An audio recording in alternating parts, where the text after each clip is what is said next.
We zijn hier vanavond in de Lambertuskerk van Kerkrade voor een heel bijzonder concert. Een concert dat gegeven wordt door het Vocaal Ensemble Kerkrade.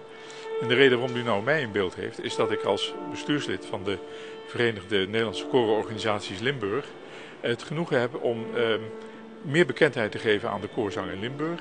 En daardoor is het mogelijk gebleken dit concert als openingsconcert te gebruiken voor het circuit Zingend Limburg.